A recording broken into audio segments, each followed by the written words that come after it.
Thank you so much for that grand introduction, and thank you so much, my supervisor, uh, Sitnath sir, for inviting me for this opportunity. And it feels like I'm getting back to my home. I was working in Rajiv Gandhi National Institute, and I was so attached to that institution, and still I am. So thank you for the opportunity, and good afternoon. I think it's good morning, everyone, in all the participants. So today I'm going to talk about a topic I'm very closely attached to and I would like to talk about. It is youth in education and particularly about youth coming into teaching profession. So let me start my presentation before everything. I hope my audible and things are fine. Yes, ma'am, you are audible. Okay, thank you, sir. So I hope my slides are visible as well. So this particular topic is taken from one of our book publication, which is the recent one, which was Youth Development in India, published by Routledge. So this is an extract, in fact, taken from our book, which was developed after a lot of discussion and deliberation with the three co-authors. So we are today trying to understand how youth development can happen in education, particularly youth as teaching professionals. So at the moment, I am a PGC, I'm a teacher trainee at UCL Institute of Education, and my thought has been inspired from the mentoring I have got with my faculty members, with my colleagues, and obviously with my PhD supervisor and your director. So just starting onto it, um, I would like to talk about the word participation first, and then let's go into talking about youth participation. So, as per the Universal Declaration of Human Rights, participation in any form is supposed to be a fundamental right. It is supposed to be a guiding principle. So, any individual has the right to participate. But now, in what? In something that can empower young people to play a vital role in their own development. So, it is all about how you take an active participant, particularly youth or young people in a country, who are empowered are given the skills and abilities and inspiration to make a vital part in contributing to their own development, and in that case, in that way, developing their own community, helping to learn those vital life skills, to develop knowledge on human rights and citizenship, and also to promote active and positive actions. So it's about encouraging the youth in the country or youth across the world to contribute to their own development, and in that way to the community as well as the nation. So in a nutshell, I would mean to say it is involved to have tasks, it is involved to have responsibilities to take over. It means that you have access to whatever decisions that you are taken, and also you're able to be included in it. So while developing the book on youth development, we have had extensive, literature review, and we were trying to understand how youth partake in it. And there were an interesting figure that I came across, which is something which was developed by UK Department for International Development. So if you look at it, this particular iceberg that is shown here, we're talking about youth participation. So as you can see, the most visible part of youth participation in whatever format is just seen at the top of that iceberg where you are involved in formal dialogues or maybe formal representation of the youth. But when it comes to you being taking active role in governance, you taking active role in capacity building, in youth and adults interacting with each other, or even enabling outreach programs and engagements and so on and so forth, the participation of youth is actually very less. When I was trying to understand literature regarding this, one thing I could gather from that is that youth will be participating in the form of representing the population. You can say this is the population of youth in my country. But there is nothing beyond that in the sense where they take active participation. They are asked what they would like to be doing, or what is the changes that they would like to have in the systems, even in the ones where they are directly, getting the benefit out of, or maybe when you're developing a policy, to what extent are youth being able to contribute to it is a question that has come up a number of times.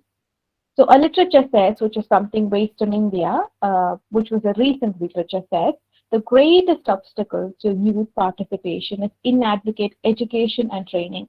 So something that stuck on to me I was trying to understand why, because we are told that we are, as a country, are highly educated, or maybe we have people who are educated and trained. But let me tell you, that is only a very small proportion of people in the country, right? We are a huge population, that's right. Now, talking about inadequate education and training, these are two areas where youth can actively participate in. One, in the form of getting educated, that is because obviously youth population are the ones who get more educated. They get into maybe jobs that would like to, or maybe get into universities where they would like to study. I'm still talking about the small proportion of people who can have the privilege to do that. Now then comes the second aspect, training, which is something I want to closely talk about. Ma'am, your slides are not moving. Oh, okay, okay, sorry, thank you for informing me. um,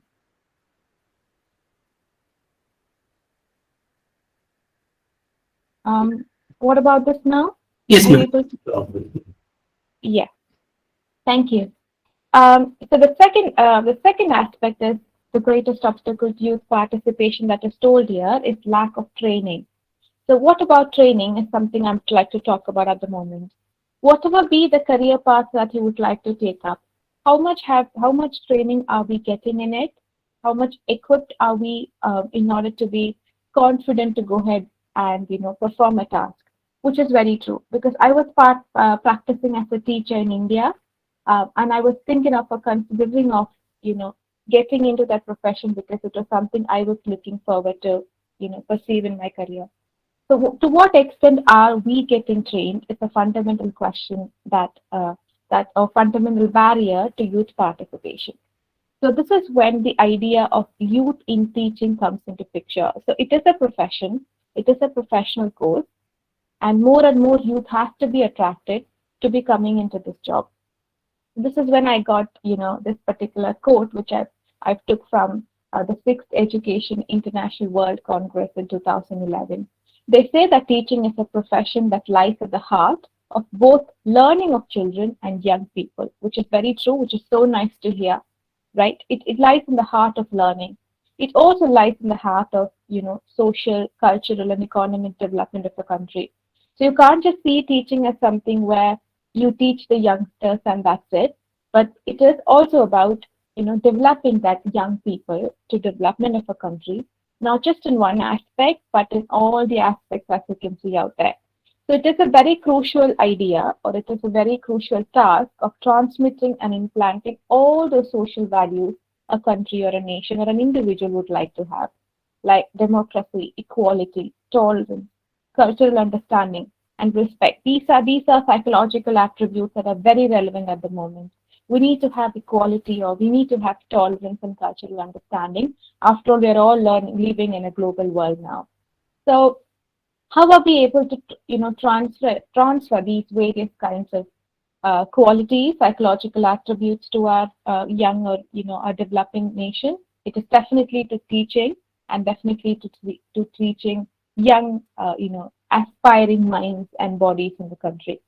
So in that case, teaching is a profession that requires lot of attention, right? So the question here at the moment would be, what proportion of people in the country, or youth in the country, are in teaching profession? What is the amount or number of people in the profession, in the teaching profession, who are youngsters? So that was a profound question, because I was trying to see, or I was trying to think to myself, how many people do I know who have actually got into teaching profession? That brings me to statistics here. That brings me to quoting some of the recent and relevant ideas out here, which says that many advanced economies already face teacher shortages, which is a very important thing. And we're talking about advanced economies to start with. I don't even want to go about talking about countries which are just in the phase of development. So many advanced economies already faces teacher shortages. I can say, because at the moment, because I am in UK, teachers are considered and it's listed as shortage of occupation. That is, there are hardly any teachers who are out there who would like to get into the teaching profession, which is surprising. And then it goes on to say that it will grow in the near future as large number of teachers reach retirement age. So we are also trying to highlight here the fact that most of the teachers in the profession are in the range of getting retired. That means they are not the youngsters, they're experienced teachers. But as we have more experienced teachers moving out because of retirement, we don't have youngsters who are out there who are interested to get into teaching profession. And I think it's an alarming cause of concern.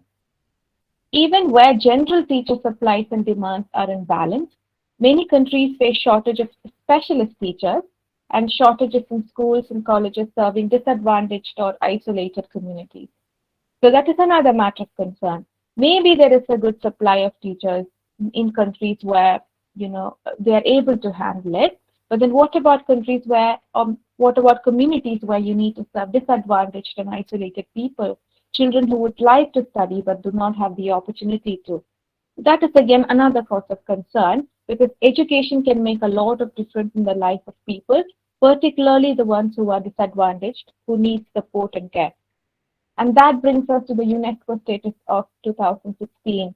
They say that the world needs almost 69 million new teachers to reach the 2030 education goals. 69 million new teachers, 69 million youngsters or youth are, should be motivated or should be finding teaching profession as something which is attractive, something which they would like to pursue as a career, as a professional. So that's a huge number, and we are already in 2022, and we hardly have 8 years to go to reach 69 million new teachers. Isn't that alarming? I found that rate to be, so alarming, something that we need to point your attention towards. Talking about something that is little more in depth about youth teachers, this involves some more statistics. As you can see, young teachers make only up to 4 to 25% of teaching workforces. So that is even though it is a small fraction, as you can see, it starts from 4%. I think that goes to sub-Saharan countries to 25%. I'm talking about France and Finland here, even countries of that nature. Only 25% of their workforces in their teaching workforces are youngsters, and remaining are 75%. Or if you go into, it can go up to 96% for that matter, are experienced teachers who at one point or the other are nearing retirement and looking for youngsters to getting into that workforce. Now, I tried to find out the literature related to India. We don't have an exact data in terms of how many teachers are there who are youngsters. But then I could come across an article which was published by Times of India in 2017. They also said that enrollment at teacher training institute has dropped in India over the past 2 decades. We're talking about 20 years here, and they highlight that enrollment at teacher training. That is, we have various good institutions out there in the country who train for teachers through B.Ed program, M.Ed program, and B.Ed program. But the enrollment for teacher training has come drastically down. And when I was reading this article was particularly an interview conducted by Times of India. So they had young teachers who were working in teacher training institution to become a teacher, been interviewed, and most of them talked about how it is not an attractive profession anymore, or they're not able to meet the demand the profession is putting forward in front of them anymore. Or they also feel that they are not well trained for it, even after undergoing courses of that matter. So that brings us to the statistics out there, which is a pie chart, which is a chart which shows there that attractiveness of teaching profession to young people has drastically come down. So teaching profession, at least, it's not found to be something that is attractive anymore by youngsters across the world. Only 31.3% of the people consider that it is an attractive profession. And for various reasons, and we will quickly see some of them in the following slides. And this is something which is a result of a conference which is done, named as the Global Status of Teacher and Teaching Profession, which happened in 2017, and this article was published in 2018. And we're talking about the global picture across the world. Be it whatever country we are in, the attractiveness of the teaching profession has drastically come down for young people, which is again an alarming cause of concern. Now, let us try and understand why would be that the attractiveness has come down. More than anything, I think the teachers' roles are changing at the moment. It is drastically different from what we perceive it was supposed to be maybe a couple of decades ago. It has become a very demanding course. It has always been, but the intensity of it or the demand being put on a teacher has increased to a drastic extent over past few decades, let us say. So I have tried to put, all these demands into a couple of boxes there. So at an individual student level, there are a lot of demands which is changing. At a classroom level, there is. At a school or a college level, there is. And at the level of parents and the wider community also, there has a lot of changes in the expectation of teachers set out to achieve or, attain. So if we go one by one, at the individual student level, a teacher is supposed to initiate and manage learning processes. Now, this has come up with a lot more advancements in science and technology, a lot more advancements in pedagogy and education curriculum, where we know research findings, where we know how to manage learning processes. We know how the brain works, the memory works, the retrieval processes work. And because we are backed up with these amount of information, we are more informed. We have to be more equipped in order to facilitate these research findings to be brought in our classes. We cannot be just there as deliverers of a certain topic. We cannot expect our students to understand and by heart things. Rather, we should be able to have that process of learning there, appreciate it, have an active learning element in the classroom, and make sure that every single student in the class benefit at every point in time. Now, because of the immense amount of research that is out there, a teacher requires the training and understanding and experience and practice in order to put that into practice. Now, second one is responding effectively to the learning needs of individual learners. So that is again something very challenging. Like we know, like systems like IQ level or maybe the needs of the children are very different. We have children with mild, learning disabilities like dyslexia, dysgraphia, or maybe children with emotional problems, children with mental health needs, or children from a disadvantaged background. We will have 20 to 30 students sitting in front of us with different needs. And how do we make sure that the students who need support are scaffolded and students who are maybe in the higher end or maybe faster learners, they need to be stretched as well. So with the same content or with the same slide in front of you, how are you able to make sure that every student's needs is addressed, every student needs are taken care of, students who need support are given the support, students who need the stretching or maybe challenging have been stretched and challenged at all points. How do we make sure this has happened? For a teacher, the role has changed and we require a lot of support and training in order to do this. We cannot do it single-handedly. This requires training and support. Now comes integrating formative and summative assessments.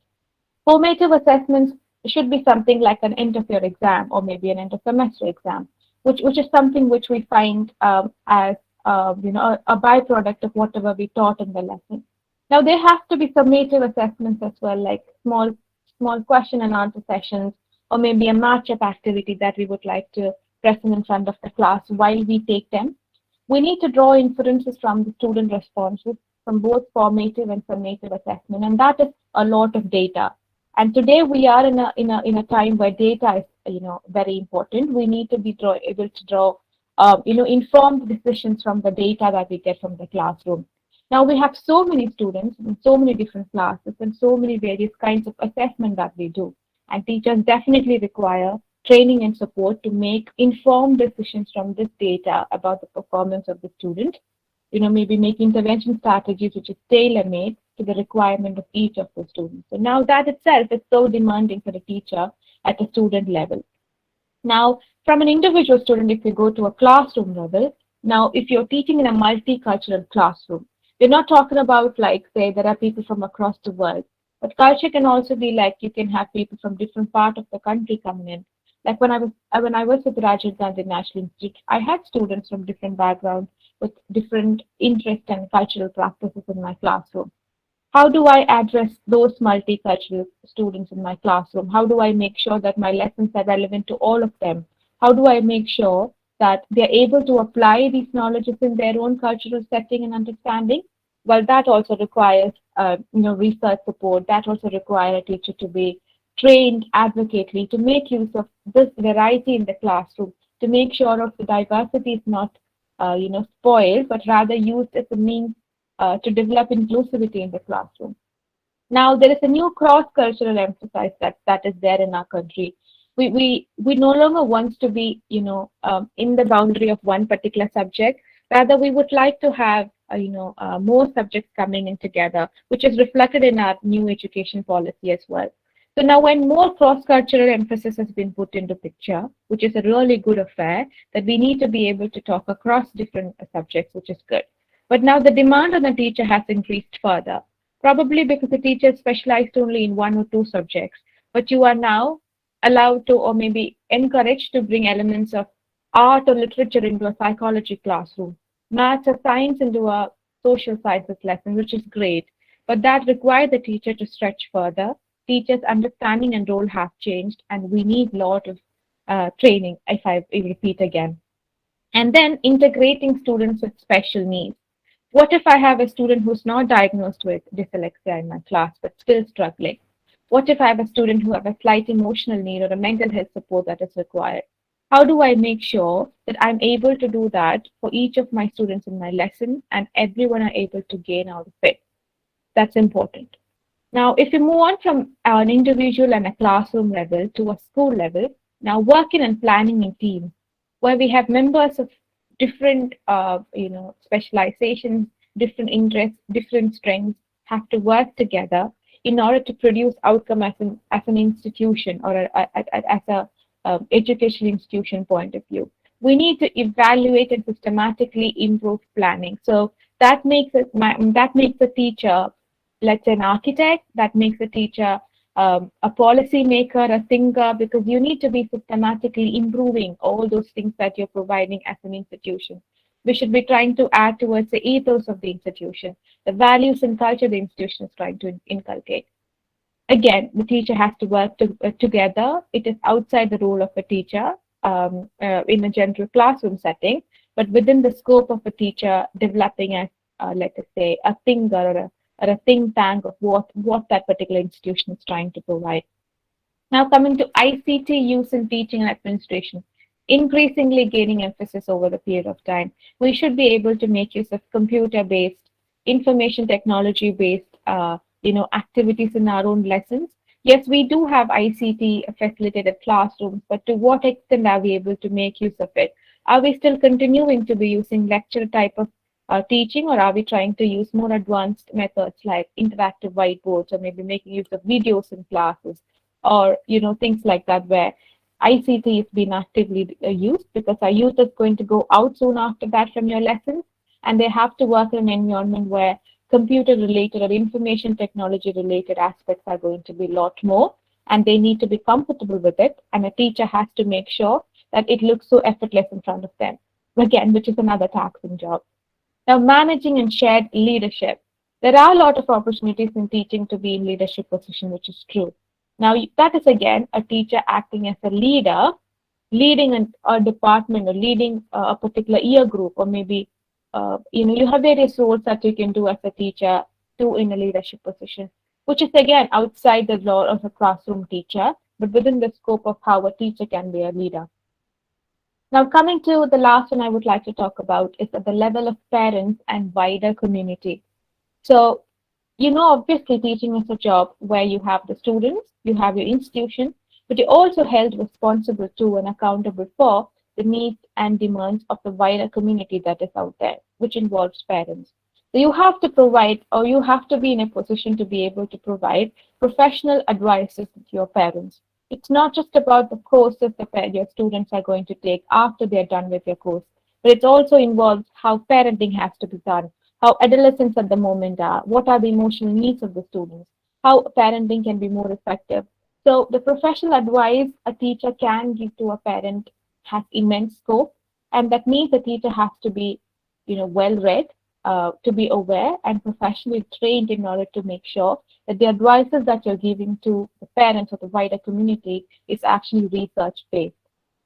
And coming down to, summing down to the point, building community partnership for learning. So that is a really good thing, but really good way of putting it across. You have community as your partner, the area where you're teaching, or maybe if you're trying to talk about a wider community out there, the various social cultural setting or milieu of the community that you're in, or if you're talking about a global community also, It is the responsibility of a teacher to build the community, to build the partnership where there is an interest for lifelong learning in every learner in your classroom. So that is like a great a task that you're working towards every single day. And all of these and many more, but I was not able to put all the other things that a teacher can do or should be doing at the moment. Um, are really important, are very relevant. We have a lot of research support for all of these things. But in order to put these things to practice, teaching roles are changing to a great extent. So in order to put this into practice, a teacher requires, at least a teacher who aspires to become a teacher requires training, research support, experience, so on and so forth. And that is where training becomes relevant. And when I say that, one of the barriers to participation would be that. And coming on to the last and final slide, I know I'm running out of time. I'm really sorry. So there are a few ways forward that we would like to put forward. One is understanding the need for teacher policy, which is very important because you definitely have to attract more people to come in, for which teacher policy has to put in place, where there should be reasons as to why teaching jobs has to be made more attractive. So there should be ways in which teacher profession or as a career should look more attractive. There should be a need where development of teacher knowledge and skills are met towards a particular standard. There should be a set of teacher standards that every institution are trying to attain. There should be certain kind of rules and policies regarding recruiting, selecting, and employing teachers who are who are what do I say, qualified, who are passionate, and by no other means are discriminated to get into the teaching profession. There should be definitely policies that make sure that teachers and effective teaching practices are retained in schools and education systems. And also, most importantly, allowing those teachers to be part of the policy development and implementation. The teachers itself becoming participation or participants of those policy development and formulation. And two other things which I would like to put it because I like the way it looked. So making teaching truly intellectually attractive. We're not just talking about how in terms of money or any other terms which may look incentivized, but we're talking about how teaching has to be looked, truly intellectually attractive. There should be a community of stimulating people. There should be an environment where, young people, young teaching professionals are able to interact with each other and create that sort of an intellectually attractive platform where you can be a think tank, you can produce outcomes that you would like to be seen in your own country through the policy making and implementation. And finally, realizing the promise of effective teachers for every child. How an effective teacher, how a teacher who's so what is it, driven, so passionate, and so professional can change the life of every single student. I can talk from my own experience because my dear teachers changed my life in ways I can beyond explain. So I think every single child in the country requires to have an effective teacher, and that is a promise that we have made, if not explicitly but implicitly. We need to realize this promise. We need to try to work towards providing the most effective teacher for every single child in the country. And if you're able to do that, I think we can make revolutionaries in our country. So this is a topic I'm so passionate about, so I will continue talking a lot. So I'm really sorry, but I think the time requires me to stop my sharing here. But before me stopping to share my screen,